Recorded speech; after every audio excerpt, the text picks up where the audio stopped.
All right. Ooh, I can see people showing up. Karen, you're in South Africa. Awesome. Shit, what time is it there? All right, let me start the Insta, y'all.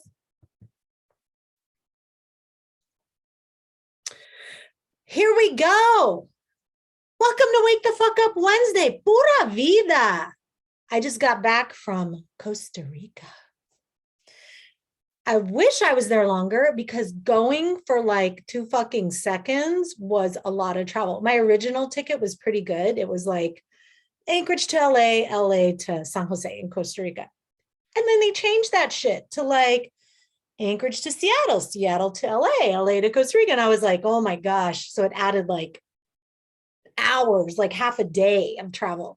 So anyway, I am back in Alaska and it is cold and snowy, which is very pretty, but it's not as cold as it was like last week where it was like minus shit. It was crazy. So anyway, I'm stoked. Next week, we're going to Hawaii for a couple months. So I'm super excited to be down there again too. Hey, Janice. Hey, Shani. Hey, Gracie. Kim, what's up? Okay. Where's my dog? I wanted to show her to you. Lamu, did you not want to hang out with me? She's usually right by my feet. She's so cute today with her little Ewok face. If she comes in, I'll show her to you. All right, y'all. So today we're going to talk about how to live in polarity. And what the fuck does that mean? All right. Well, let's talk about it. Okay. So when we are living in polarity, what I mean by that is that as a human being, we all have these sort of contrasting aspects of ourselves, right? Like people often are like, well, I am like this. I'm an introvert or I'm an extrovert or I am not a very sexual person, or I am a very physical person, or I like the outdoors, or I'm a city person. Like we like to put people in these boxes, but really, as humans, we are complex creatures, right? So as humans, what I have found, and I don't know if you found this in yourself, but what I found is that as humans, we are on a continuum. Right. And some days I might feel like this side of the continuum, and other days I might feel like more on that side of the continuum. Right. So, other dichotomies, there were seemingly, not actually, but seemingly incompatible aspects of our complex being could be religion and sex, discipline versus wildness, right? Security versus freedom. I know that's huge for my people because they're freedom junkies, but they're also like, but I kind of want to make a bunch of money and have some sense of security, but I really don't want to be told what to do. And I want to be able to do what I want, but I want to know how my income's coming in. So we have this polarity, right?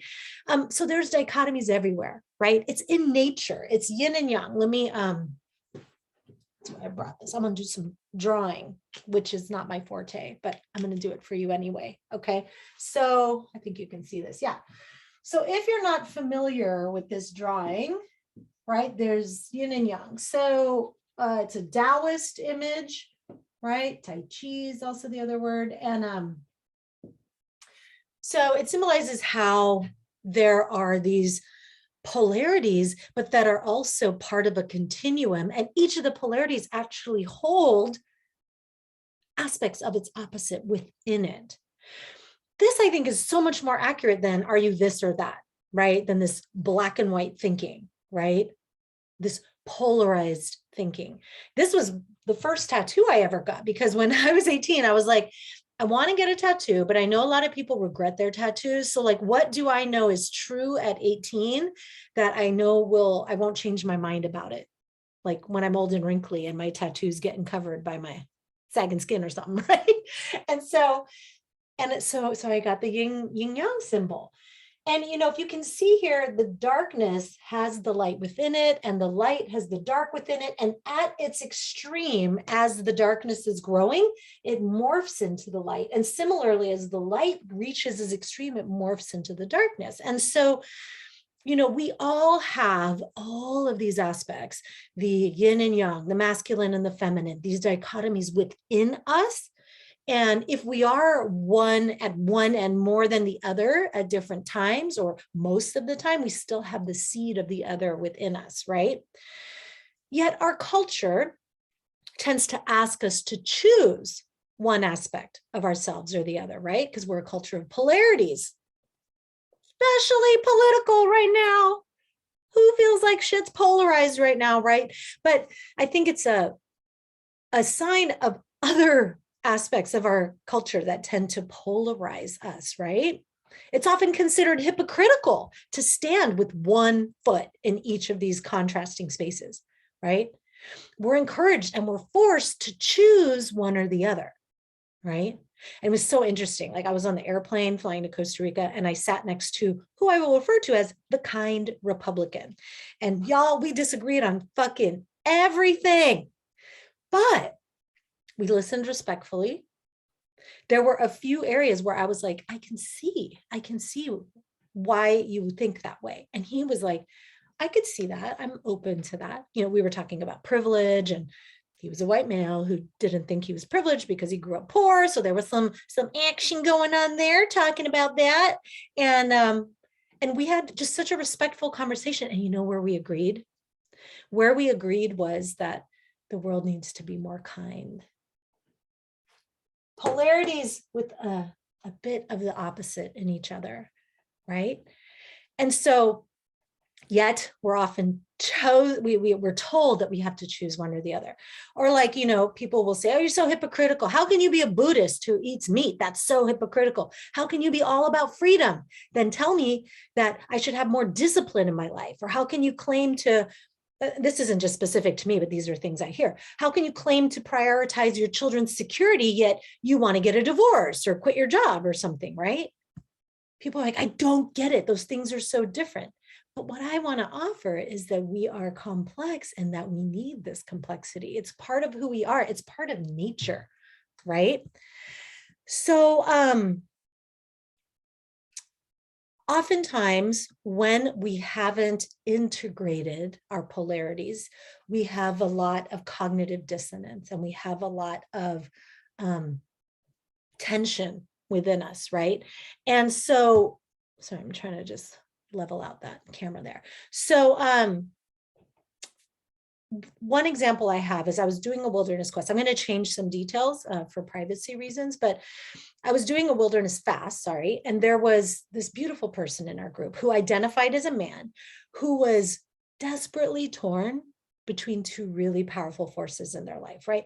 One was of him as an influential, prominent community leader and ethical role model, like some would say even like a spiritual teacher of sorts within a fairly really disciplined tradition. And the other was as a sensual, bisexual, polyamorous lover that was way into erotica, right? And he simply couldn't see how both could exist simultaneously. Two very potent parts of his life. And he saw them as completely opposite and divergent realities, right? And maybe you do as well. But his soul was fraught with the thought of having to let one go. And the reason he thought he had to let one go is because he felt so hypocritical being both at the same time, out of integrity. How can I be both at the same time? That's not in integrity. So we saw them as totally contradicting and incompatible, and his suffering was palpable, right? And all of us may spend some time in a similar space than we may realize, right? Maybe you like to look like you eat really healthfully and you really value that. But then every now and then you hit up Taco Bell on a road trip, or maybe not on a road trip. You just drive by and you swing on in or something, right? And then we feel shame and we want to hide it. We post our salad, but we don't post the Taco Bell Taco Supremes or whatever, right? Or you post all your on social, like about all your time in the mountains and or doing yoga and stand-up paddle boards or something. But then when you binge 8 hours of Netflix and pizza, whatever, like that doesn't go on social or something, right? Or maybe we love our family and we feel that our soul will wither and die if we don't go back to school to study that thing we've always wanted to study, or go on that month-long retreat in India, or travel the world, right? Which means less time with your family. Or maybe like me, you try your best and help others show up in the world in a way that's in alignment with their values, and wanting people and helping them to be more kind, right? Die with no regrets, say yes, right? And yet you have moments of explosive rage and anger when your needs get neglected and you feel ashamed. And there's a tension between wanting to take the high road and be kind and accepting and giving, and the other side that wants to fight like fuck for your well-being and your needs, right? And while I may talk about it on like Wake the Fuck Up Wednesday or on podcasts, oftentimes many people choose to be quiet about it and not talk about it because we feel shame or embarrassment, right? So why do we resist the truth of this contrast existing, the truth of these different aspects of ourselves, right?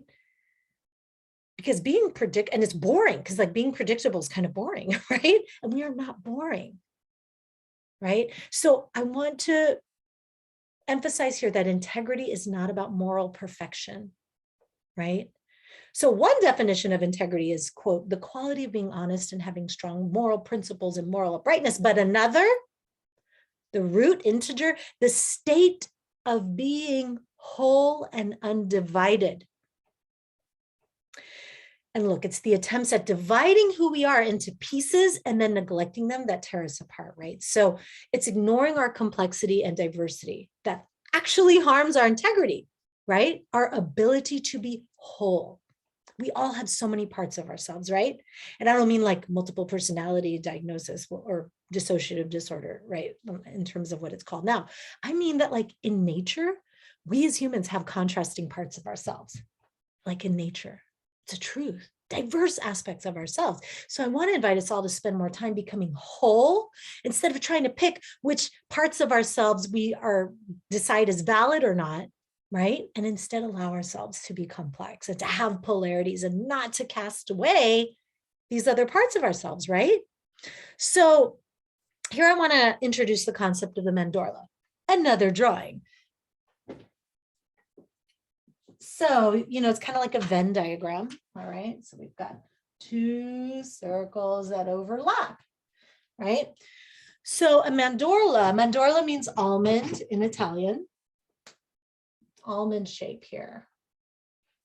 Okay, so you may see this like in ancient texts and references, it's often used for contrasting concepts, especially in the older texts for like the earth versus the heavens, or, the more transcendent aspects. And then there's an area where they overlap, right? And so a mandorla is kind of like, where do these areas of contrast overlap? Where do they dance, right? So this is where the dance between the contrast occurs, right?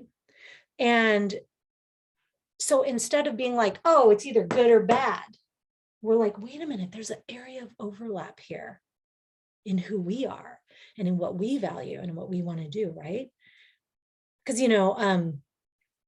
other examples could be like, so we have divine or worldly, right? Feminine or masculine, introvert or extrovert, whatever these classic terms are, good or evil in some traditions, right?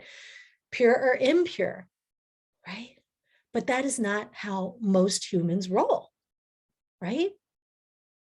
So we can find ourselves in tension between poles, and that tension only feels shitty because we're often told we can't be both. I mean, thank goodness there is now more acceptance, like with gender, of people being more fluid, right? And that is only one example of what is possible when we allow ourselves to accept all of our parts and welcome all of our parts. If someone pretends that they are all fucking love and light and have no rage or anger, guess how that comes up? So we see spiritual bypassing, right? Where it's like, oh, we're all one and what's the big deal? It's all about love in the end and we don't actually exist.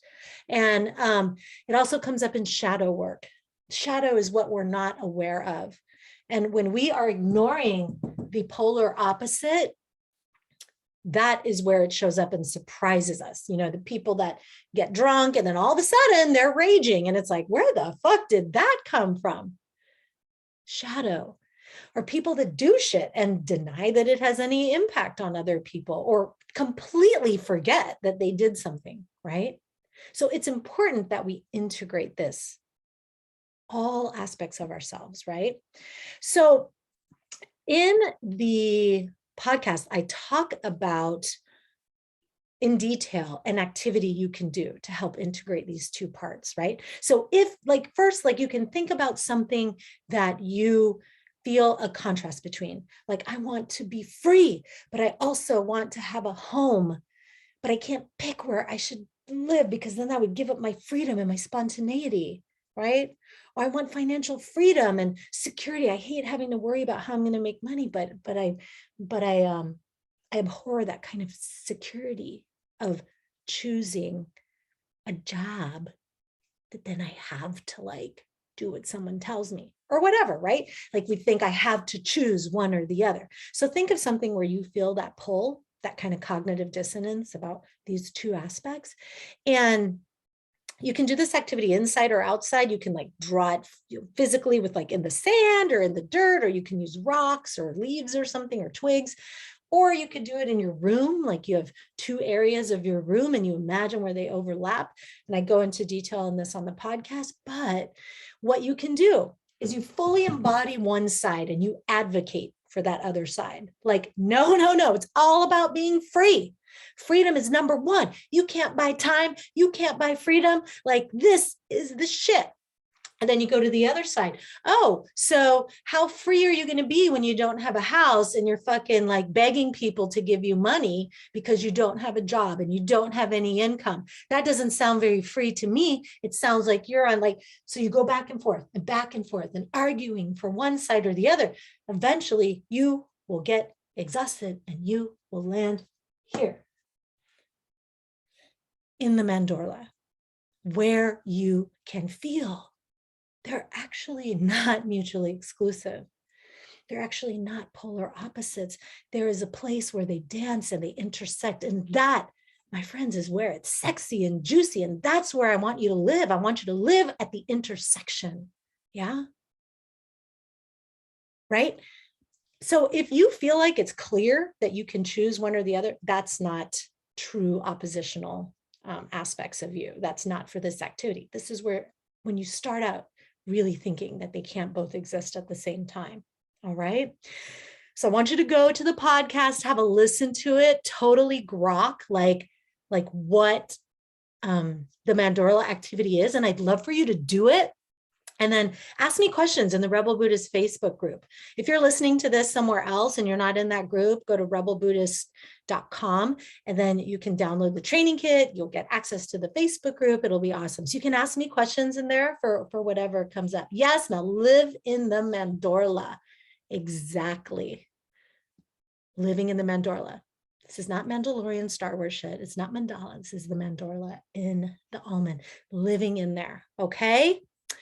All right, so I'm gonna peace out because I have your multi-passionate coach here. I'm on some like national committee to advise the government on rural healthcare. How random is that? Not really, if you know me. So I will see y'all next week. Okay. Oh, and if you haven't joined Freedom School yet, we have our retreat, our virtual retreat coming up. Half-day virtual retreat next week. So you should join now, joinfreedomschool.com. Go check it out. Come join us on the retreat. We're going to do our year in review. It's going to be awesome sauce. Okay. And we also have our live retreat happening next year in Alaska in June. So that's another bonus, a free virtual retreat. So I wanted to tell you about that. So go check it out. Okay. And yes, the next Adventure Mastermind, thanks for asking, Kim, that enrollment opens in January. So keep an eye out for it, okay? Okay, y'all. Bye. Mwah. Ciao, ciao.